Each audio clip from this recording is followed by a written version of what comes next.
Hello guys, तो स्वागत है आप सभी का पीएस एक्सप्लेन चैनल में। तो लास्ट एपिसोड में हमने देखा था टोनी और नताशा के बीच में सिस्टम हो गया होता है। सुबह टोनी देखता है कि इंटरनेट के ऊपर एक न्यूज बहुत ही वायरल हो रही होती है कि स्टार फार्मास्यूटिकल ने एक बहुत ही कमाल की मेडिसिन को लॉन्च किया है। इसी वजह से अब स्टार फार्मास्यूटिकल की वैल्यू 1 ट्रिलियन को भी पार कर चुकी है। उनकी मेडिसिन इतनी कमाल की है कि वो टर्मिनल डिजीज को भी ठीक कर सकती है। टोनी सोच रहा होता है कि किसने सोचा था कि मैं जिस मेडिसिन को ऐसे ही बना दिया था वो आज पूरी की पूरी दुनिया को शॉक कर देगी। वैसे अगर देखा है तो मैंने बिल्कुल ठीक करा। मैंने अपने इंटेलिजेंस का यूज करते हुए एक बहुत ही बड़ी डिजीज का इलाज ढूंढ लिया। वैसे अगर मैं बात करूँ कल की रात की तो सच में वो काफी तक कमाल की थी। मुझे तो अभी तक बिलीव ही नहीं हो पा रहा है कि सच में सब हुआ है। ये तो चलो काफी अच्छी बात है कि मैंने अपनी स्ट्रेंथ को काफी बढ़ा लिया था, वरना तो मेरी यहाँ पे बहुत ही बेइज्जती हो गई होती। तभी नताशा शावर लेके बाहर आती है। नताशा बोल रही होती है, फाइनली तुम उठ गए। तुम तो काफी देर तक सोते रहे टोनी। वैसे होटल से पहले मैं बाहर जाऊंगी और क्या तुम प्लीज थोड़ी देर वेट करने के बाद में बाहर आ सकते हो? होटल से हमारा एक साथ में बाहर निकलना बिल्कुल भी सही रहेगा। टोनी बोल रहा होता है, लेकिन ऐसा क्यों? नताशा बोल रही होती है, टोनी ऐसा बिल्कुल भी मत सोचना कि मैं अपने किसी बॉयफ्रेंड से बचने के लिए सारी बातें बोल रही हूँ। तुम तो जानते हो कि मेरे एक्ट्रेस के तौर पे नाम कितना खराब है और मेरे करियर के लिए मूवी बहुत ही बड़ा ब्रेक होने वाली है। सभी को ये बात पता है कि फिल्म सिटी और मेरे प्रोड्यूसर तुम हो। भले ही मैं तुम्हारे लिए कितनी ही लॉयल क्यों न रहूं, लेकिन लोगों को लगे कि मैं मूवी पाने के लिए सारे काम करती हूँ। और उससे ही बड़ी बात तो ये है कि आज के टाइम पे तुम एक नेशनल सेंसेशन हो जिसके पास में मुझसे या किसी भी एक्टर से ज्यादा फैन बेस है। सभी लोग तुम्हें अपना आइडल मानते हैं और वो लोग बोलते हैं कि टोनी स्टार्क बहुत ही कमाल का इंसान है जो कि कोई भी काम कर सकता है। और सोचो अगर हम लोग यहाँ से साथ में बाहर जाओ, बाहर पापाराजी हो और वो लोग हम दोनों के साथ में फोटो खींच ले, ये तुम्हारी रेपुटेशन के लिए बहुत ही बड़ा डैमेज होगा। क्योंकि ये जो पापाराजी होते हैं ना, ये हमारे होटल में एंटर करने से लेके बाहर निकलने तक हर एक चीज को रिकॉर्ड करते रहते हैं। उनको ऑलरेडी ये बात तो पता होगी कि तुम यहाँ पे रात भर रुके हुए थे और फिर साथ में निकलने से उन लोगों को कंफर्म हो जाएगा कि हम दोनों साथ में ही थे। इस चीज का यूज करते हुए न्यूज छाप देंगे कि तुम मूवी देने के बदले में लड़कियों का यूज करते हो, जो कि तुम्हारे रेपुटेशन को बहुत ही बड़ा डैमेज देगा। टोनी सोच रहा होता है अगर देखा जाए तो ऐसी बहुत सारी एक्ट्रेसेस और लड़कियां जिनके साथ मैं हैंग आउट करता रहता हूँ और मेरे बारे में इतनी न्यूज छपती रहती है ना कि पब्लिक भी इस चीज के ऊपर ध्यान नहीं देगी। अगर देती भी है तो इससे मुझे क्या फर्क पड़ता है? मुझे पब्लिक ओपिनियन से बिल्कुल फर्क नहीं पड़ता। हाँ, वैसे नताशा तो एक एक्ट्रेस है और उसके लिए लोगों का नजरिया बहुत ही मायने रखता है, तो ऐसे करे के लिए मैं इतना तो कर ही सकता हूँ। भले ही मुझे ऑडियंस से कोई फर्क ना पड़ता हो, लेकिन जो भी लड़के मेरे टारगेट लिस्ट में है उनसे तो मुझे फर्क पड़ता है ना। और ये न्यूज छपने के बाद में डेफिनेटली वो लोग तो काफी ज्यादा परेशान हो जाएंगी। अगर उन लोगों की अफेक्शन गिर गई तो मेरे लिए बहुत ही बड़ी दिक्कत हो जाएगी। एक काम करता हूँ, मैं इसके सजेशन को मान लेता हूँ, इससे इसकी बात भी रह जाएगी और मेरे ऊपर कोई दिक्कत भी नहीं आएगी। टोनी बोल रहा होता है, ठीक है फिर तुम जैसा बोल रही हो हम वैसा ही करेंगे। सीन चेंज होता है, मैं शूटिंग एरिया का सीन दिखाया जाता है। मेकअप आर्टिस्ट बोल रही होती है, मिस रोमानॉफ आज आप दिखने में काफी अच्छी लग रही हो। वैसे आखिर आपने एक दिन के अंदर ऐसा क्या कर दिया जिसकी वजह से आप इतनी अच्छी दिखने लग गई? कल और आज में इतना अंतर है ना, ये कोई बोल सकता है कि आप और वो अलग इंसान हो। नताशा बोल रही होती है कि ऐसी बात है क्या? अगर मैं सच बोलूं तो मैंने तो आज कोई मेकअप भी नहीं किया है। मेकअप आर्टिस्ट बोल रही होती है, लगता है आपके मुंह के ऊपर ये चमक मिस्टर स्टार्क के आने की वजह से है। नताशा बोल रही होती है, ठीक है फालतू बातें मत करो। स्टैनली बोल रहा होता है, मिस रोमानॉफ आज तो काफी कमाल की लग रही है। वैसे मैं ये पूछने के लिए आया था कि क्या गॉडफादर ने मेल लीड करने के लिए हाँ बोल दिया है? नताशा बोल रही होती है, हाँ टोनी ने हाँ बोल दिया है। खुश होते हुए स्टैनली बोल रहा होता है, तो काफी कमाल की न्यूज है। मेरी सबसे बड़ी दिक्कत यही थी कि वो हाँ बोलेंगे कि नहीं बोलेंगे। अगर वो यहाँ पे एक्टिंग करने के लिए आते और एक्टिंग में थोड़ी सी गड़बड़ भी होती है ना, तो भी कोई बात नहीं, हम एडिटिंग के अंदर सब कुछ ठीक कर लेंगे। वैसे भी जो हमारे मिस्टर स्टार्क है वो दिखने में तो काफी कमाल के हैं, तो इसी वजह से उनका अपीयरेंस भी उनकी एक्टिंग को थोड़ा छुपा देगा। ऊपर से वो कौन सा धोनी सिर्फ कुछ खास एक्टर था। चाहे मिस्टर स्टार्क कितनी गंदी एक्टिंग क्यों ना करे, लेकिन वो उसे गंदी एक्टिंग तो नहीं करेंगे। स्टैनली सोच रहा होता है, अगर ये मूवी बॉक्स ऑफिस से फ्लॉप भी हो जाती है ना तो भी कोई बात नहीं, सारा का सारा जो ब्लेम है वो गॉडफादर के ऊपर आ जाएगा। और अगर मूवी बहुत बड़ी हिट हो जाती है तो सारा का सारा फिल्म मुझे मिस रोमानॉफ को मिल जाएगा। मेरे कंधों के ऊपर जो बोझ था कि मैं काफी टाइम बाद में कमबैक कर रहा हूँ, ये तो कम से कम हट ही जाएगा। वहीं साइड में बैठा टोनी सोच रहा होता है, लगता है जो शूटिंग की प्रिपरेशन थी वो कम्प्लीट हो चुकी है और अब जल्दी शूटिंग स्टार्ट हो जाएगी। मुझे यहाँ पे अच्छी एक्टिंग करने के लिए प्रिपरेशन कर लेनी चाहिए, क्योंकि सभी लोगों को लगता है कि मैं हर एक काम कर सकता हूँ और मैं किसी भी काम के अंदर लोगों को डिसअपॉइंट नहीं कर सकता। सिस्टम मेरी एक्टिंग स्किल को 9 पॉइंट से स्ट्रेंथन कर दो। सिस्टम बता रहा होता है 9 स्ट्रेंथनिंग पॉइंट के बदले में आपको 45 ईयर की एक्टिंग स्किल मिल रही है। आपके पास में ऑलरेडी प्रोफिशिएंट एक्टिंग स्किल थी जो कि 20 साल की एक्टिंग स्किल के बराबर है, तो अब आपके पास में कंप्लीट 65 ईयर्स का एक्टिंग स्किल हो चुका है। अब आपकी acting skill Jackie Chan, Dilip Kumar, mister Bean और ऐसा कैसा हो गया है। टोनी सोच रहा होता है सारे के सारे वो एक्टर्स हैं जिन लोगों ने लड़कियों के दिल के ऊपर राज किया है। लगता है ये एक्टिंग की स्किल मुझे लड़कियां पटाने में काफी ज्यादा हेल्प करने वाला है। तभी वहाँ पे कोई टोनी के कंधे के ऊपर हाथ रखता है। घबराते हुए स्टैनली बोल रहा होता है, गॉडफादर आपको एक्टिंग करने से पहले स्क्रिप्ट को याद करना होगा। क्या आप इस 10 पेज की स्क्रिप्ट को 1 घंटे के अंदर याद कर लेंगे? मुझे पता है कि ये थोड़ा सा मुश्किल है, लेकिन आप अपना बेस्ट ट्राई करिएगा। टोनी सोच रहा होता है यहाँ पे स्क्रिप्ट के अंदर कम से कम 50 डायलॉग होंगे। इतनी छोटी सी स्क्रिप्ट को याद करने के लिए 1 घंटा क्यों लगेगा? क्या ये जो स्टैनली है मुझे काफी ज्यादा हल्के में ले रहा है? और आखिर इसके अंदर ये कैसे बेकार डायलॉग लिखे हुए हैं कि तेरे सही में इतना खून नहीं होगा इतना कि टोनी स्टार्क एक बार में मुंह देता है। ये सुन के तो लग रहा है कि मुझे कोई बहुत ही खतरनाक सी बीमारी हो गई है। और लड़कियां पटाने के लिए इसमें डायलॉग लिखा हुआ है कि दूध में इसने पहले नींबू डाला पनीर उसका। इतने बेकार डायलॉग तो मैं लाइफ में कभी भी नहीं बोलने वाला। फिर टोनी बोल रहा होता है, स्टैनली मैंने इन सारे डायलॉग्स को याद कर लिया है। स्टैनली बोल रहा होता है, लेकिन गॉडफादर आपने ये काम काफी जल्दी नहीं कर लिया। आपने सही से देखा था ना, ये 10 पेज का स्क्रिप्ट था। टोनी बोल रहा होता है, हाँ मैंने पूरी स्क्रिप्ट देख ली है और सच में इसके अंदर डायलॉग्स लिखे हुए हैं ना, वो बहुत ही घटिया है। मैं यहाँ पे बता रहा हूँ, मैं स्क्रिप्ट को चेंज करने वाला हूँ। जिसने भी डायलॉग्स लिखे ना उसको मेरे पास में लेके आओ। ऐसा लग रहा है कि ये बंदा बॉलीवुड की भी 3rd ग्रेड की कॉपी कर रहा है। तुम बोल रहे हो कि ये मूवी मेरे कैरेक्टर में बनी है? क्या तुम्हें लगता है कि मैं लड़कियां पटाने के लिए ऐसे डायलॉग्स का यूज करता हूँगा? स्टैनली सोच रहा होता है, सब कुछ खत्म हो गया। मुझे शुरुआत से ही लगा था कि गॉडफादर अपने हिसाब से चीजों को चेंज करेंगे और जो मेरा ये डर था सच साबित हो रहा है। मुझे पर्सनली ये स्क्रिप्ट काफी ज्यादा पसंद आई थी, लेकिन यहाँ पे आने के बाद में इन्होंने स्क्रिप्ट को चेंज करवा दिया। एक स्क्रिप्ट राइटर को सही से पता होता है कि बॉक्स ऑफिस के ऊपर क्या चलेगा। मैं ये बात मानता हूँ कि सुनने में डायलॉग थोड़े से क्रिंज लगते हैं, लेकिन इससे क्या ही फर्क पड़ता है, लोगों को तो पसंद आता है ना। पर मैं ये सारी बातें इनसे बोल तो सकता नहीं हूँ, क्योंकि ये फाइनली आके है तो बॉस ही ना। और यहाँ पे जितने भी पैसा लगाए हैं वो सारे के सारे इन्होंने लगाए हैं। इनके खिलाफ कुछ भी कहने का मतलब है कि मुझे एक ही झटके में चेंज कर देंगे और ये रिश्तों में बिल्कुल भी नहीं ले सकता। फिर स्टैनली पेन देते हुए बोल रहा होता है, गॉडफादर आप अपने हिसाब से स्क्रिप्ट को चेंज कर सकते हैं। स्टैनली सोच रहा होता है, मैं बस उम्मीद करता हूँ कि जो भी ये चेंजेस करे ना वो कुछ खास ना हो, क्योंकि अगर इन्होंने बहुत ज्यादा चेंज कर दिया ना तो ये पूरी की पूरी स्टोरी ही चेंज हो जाएगी। इस मूवी के अंदर हमारा जो हीरो है उसका कैरेक्टर थोड़ा सा एरोगेंट है, पर वो दिल का काफी अच्छा है। यही दिखाने के लिए डायलॉग्स को लिखे गए थे, लेकिन पता नहीं अभी इसको चेंज करके क्या ही बना देंगे। अगर स्क्रिप्ट ज्यादा गंदी हो गई ना तो मैं इनको क्लियरली बोल दूंगा कि मूवी बनाने का कोई फायदा नहीं है।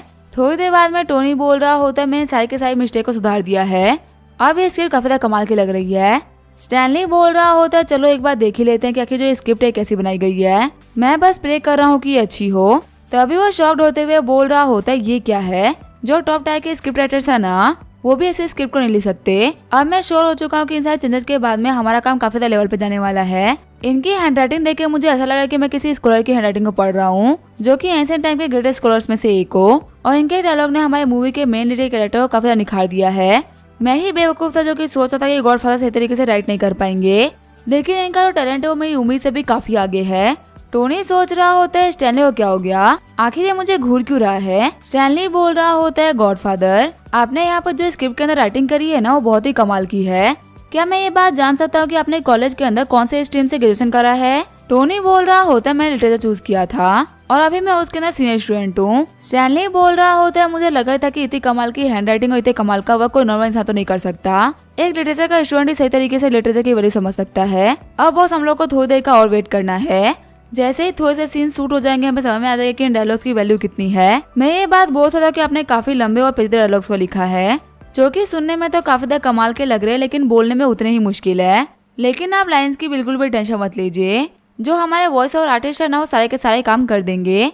बस आप वहाँ पे थोड़ी सी लिपसिंग सही तरीके से कर देना। टोनी बोल रहा होता है, हम लोगों ने यहाँ पे काफी सारी बातें कर ली है, अब हम लोग को शूटिंग के ऊपर ध्यान देना चाहिए। और मैं तुम्हें ये बात क्लियर कर दूं कि मुझे यहाँ पे किसी भी तरीके के वॉइस और आर्टिस्ट की जरूरत नहीं है। अगर मेरी वॉइस किसी और लैंग्वेज में डब भी होती है ना तो वो डबिंग भी मैं ही करूंगा। हमारे ओरिजिनल लैंग्वेज के अंदर जितने भी शूट्स है ना वो सारे के सारे सेट पे ही होंगे, क्योंकि हम लोग भले ही कितना ट्राई क्यों ना कर ले, लेकिन बाद में करी हुई डबिंग समझ में आ जाती है। स्टैनली घबराते हुए बोल रहा होता है, क्या हम लोग अभी शूटिंग को स्टार्ट कर रहे हैं? ठीक है, फिर मैं सभी लोगों को बोल देता कि वो अपने अपने काम पे लग जाए।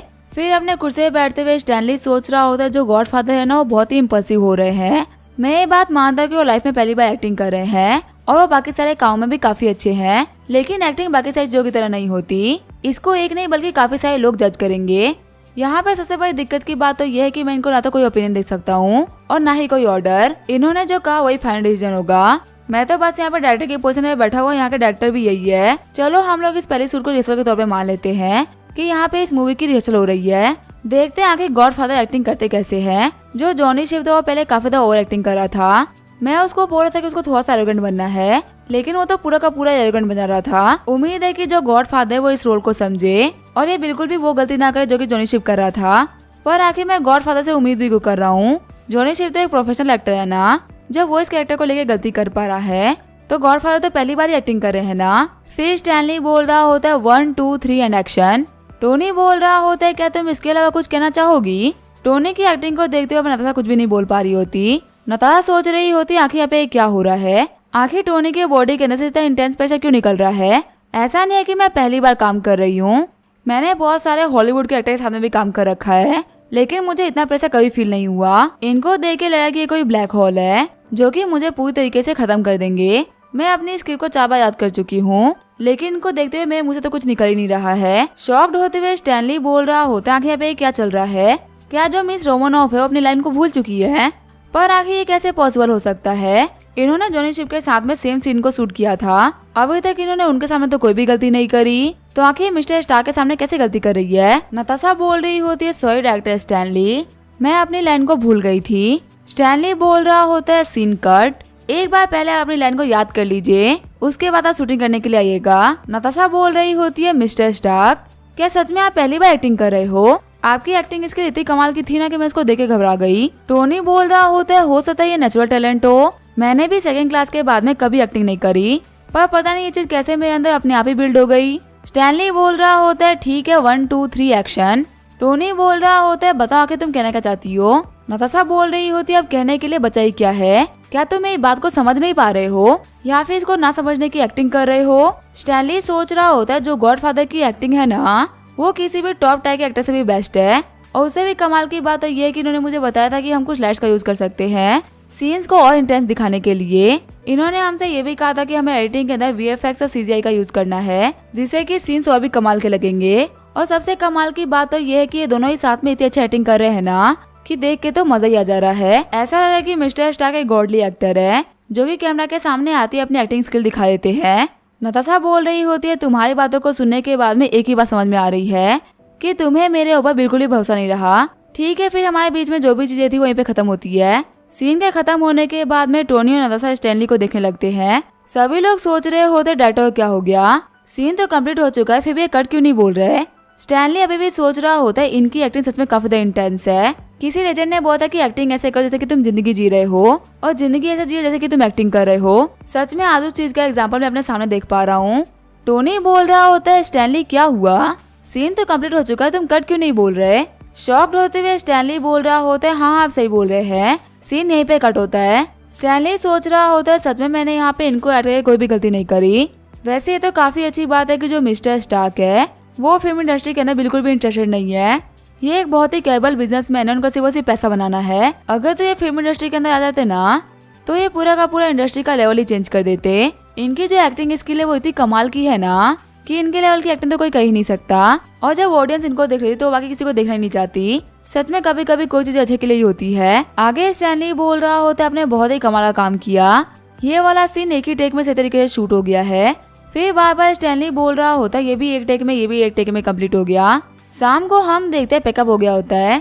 शाम को शूट पे एक बंदा बोल रहा होता है आज की जो शूट थी वो कैसी रही। मैंने सुना जो मिस्टर स्टार्क है वो मूवी के अंदर एक्टर है और वो लाइफ में पहली बार ही एक्टिंग कर रहे हैं, कहीं डायरेक्टर स्टैनली उनके ऊपर गुस्सा तो नहीं हुए ना। साइड वाला बंदा बोल रहा होता है आखिर तुम कैसी बात कर रहे हो, डायरेक्टर स्टैनली उनके ऊपर गुस्सा क्यों होंगे। आज तो डायरेक्टर स्टैनली इतने खुश थे ना कि उनको देख लगा कि वो खुशी के मारे ही बेहोश जाएंगे। तुम्हें पता है सिर्फ और सिर्फ पहले सीन को छोड़ के ऐसा कोई भी सीन नहीं है जो कि एक टेक पे कंप्लीट नहीं हुआ। और पहले सीन के अंदर मिस रोमानोफ ने गलती कर दी थी। जो हमारे मिस्टर स्टार्क है वो तो हर जगह ही काफी ज्यादा कमाल का काम कर रहे थे। दूसरा वाला बंदा बोल रहा होता है हाँ तुम बिल्कुल सही बोल रहे हो, डायरेक्टर स्टैनली बता रहे थे कि आज के दिन में 600 टेक लिए गए हैं। अब तो हमारे टेक्स तो कंप्लीट हो गए, लेकिन हमारा जो एडिटर होगा ना वो पक्का थक जाएगा, क्योंकि 600 टेक्स कोई भी नॉर्मल एक्टर 10 दिन में कंप्लीट करता है। पर ये काम तो मिस्टर स्टार्क ने एक ही दिन में कर दिया। तभी वो पीछे मुड़ते हुए बोल रहा होता है तुम्हें क्या हुआ, आखिर तुम खड़े क्यों हो, कहीं तुम्हारे पेट के अंदर दर्द तो नहीं हो रहा ना। रोते हुए ब्लू हेयर वाला बंदा बोल रहा होता है कि तुमने क्या बोला, आज 600 टेक्स लिए गए हैं और वो भी सारे के सारे सही है। तुम्हें पता तुम इस बदनसीब एडिटर के बारे में बात कर रहे हो ना, वो और कोई नहीं बल्कि मैं ही हूँ। पहले तो मुझे लगा था कि एक नया एक्टर आ रहा है, इसी वजह से मेरे कुछ दिन छुट्टियों में चले जाएंगे, इसी वजह से मैंने थाईलैंड की टिकट भी बुक करा ली थी। लेकिन तुम्हारी बातें सुनकर लग रहा है कि मुझे रात भर ओवर टाइम करना होगा। मेरा बहुत ही दिमाग खराब हो रहा है। आखिर एक नया एक्टर इतनी कमाल की एक्टिंग कैसे कर सकता है। मैंने तो बहुत सारे ऐसे पुराने एक्टर्स को भी देखा है जो कि शूटिंग करने में काफी टाइम लेते हैं। इसी के साथ में यह एपिसोड यहीं पे एंड करेंगे। वीडियो देखने के लिए थैंक यू।